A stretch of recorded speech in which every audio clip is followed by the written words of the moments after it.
Hi, everybody. Thank you so much for taking the time to watch this video.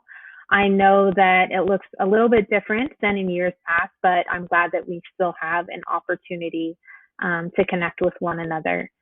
I want to give you an overview of what to expect this year for your students' AP Literature and Composition class. So I'm going to start with giving you a little bit of background about me. My name is Miss Fiumara currently, but I'm in the process of getting it changed to Miss Bass because I was just recently married. So your students may be familiar with my husband, who was also a former teacher at Saguaro, but he is now an assistant principal over in Mesa. So I am originally from Lake Havasu City. That's the picture in the upper right-hand corner, and it's making me want to take a weekend trip and get in the lake as I look at that. After high school, I moved up to Seattle, Washington, and attended school at Washington State University. I actually got my undergraduate and my graduate degree online, so I do have some familiarity with the online environment. As a student, I really enjoyed it, so I hope that I can create that same experience for students in my class this year. The best way to go about contacting me, and if you have your cell phone out right now, it might be a good idea to just go ahead and snap a picture of that. If not, I also have this information on Buzz and in the syllabus. But the best way to contact me is via email. I do have two email accounts, as you likely have been provided. I have a GAPS account as well, but this is the one that I check at the greatest frequency. So it's probably the priority email that you can use if you're trying to get a hold of me quickly. Another thing I'm going to try out this year is Remind for Parents. I have used it in the past with students, so you may have heard your child talk about it, or maybe you've used it as well. But if not, essentially what Remind is it's a way of messaging without exchanging phone numbers. So if you want to sign up for the Remind, great. It's really easy to do. As the instructions say, you just send a text to that number and then put in the code and go ahead and send that text off. I wanted to talk a little bit about Buzz and Google Classroom because I know that with all of these platforms, it can get a little confusing.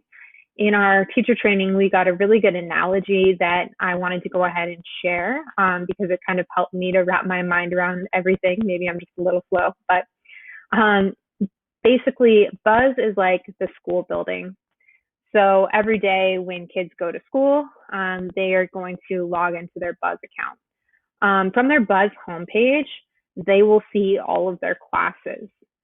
So that's where they're selecting a classroom and entering into that individual classroom. Now, some teachers may choose to operate their classes through Buzz, so that's great. For me, I really like Google Classroom. I've used it in the past with students. They seem to really like it. So that's the platform I'm going to be using. But again, kids don't have to memorize all the different platforms their teachers are using. They can just go straight to Buzz, and then from there, they'll have a link they can click to enter their classroom. So we'll have Google Classroom. Our live classes are going to be held on Teams and on Meet. We're starting the year off with Teams. Eventually, I would like to transition to Meet as they add on certain features that I think are beneficial to the classroom. So that may come about 2 or 3 weeks into the school year. But I will give the kids a lot of instruction on how to navigate that. Typically, I find that they end up being the ones to instruct me. So that's most likely how it'll go. What to expect from me. I really want to focus in first and foremost on building relationships. And again, that looks a little different this year. But ultimately, I just want to make sure that students feel supported, that they don't feel like they're in isolation, and that they feel that they have someone that they can reach out to when they're struggling. And I know that for parents, it can be a lot when you have your own struggles at home. So my hope is that they can really rely on me to step in and support them when they run into challenges, as we all will throughout this year. That being said, I also really push for high rigor and high expectations. Of course, I want to give all the tools to enable students to reach those high expectations, but we are preparing for that AP exam, and I want them to walk into that exam fully confident and knowing that they are capable of doing well. We want to make sure that the material is relevant. So right now we're looking at not only texts that have been taught in AP classes before, but also trying to make sure that we're pulling in some more modern texts and including a wider variety of more diverse authors so that we can get multiple perspectives when we're seeking out information. Lastly, we are going to focus on organization. By senior year, kids normally have it down, so that may be brief, but I think it's always important to review and reset in terms of organizational skills, especially as we enter into a different learning platform. Expectations from parents.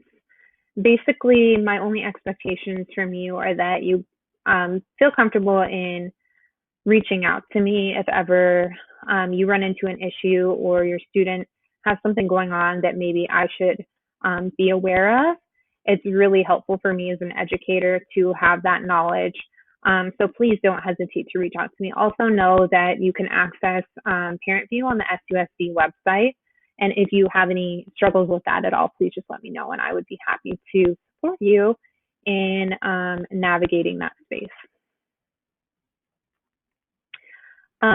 In terms of the course description, we are adhering closely to the AP Literature and Composition guidelines, and those include a major emphasis on character, plot and structure, narrator or speaker, word choice, imagery, and symbols, in addition to developing textually substantiated arguments about interpretations of part or all of a text. So those will be our main focuses. And we're going to be applying those skills to a wide variety of texts. So I'm going to give you kind of an overview of what that's going to look like.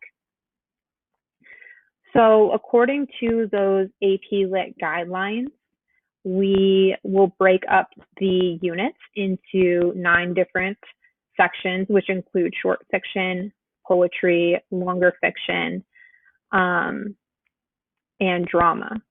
So as you see in that chart there, we'll have a certain amount of time dedicated to each of those units.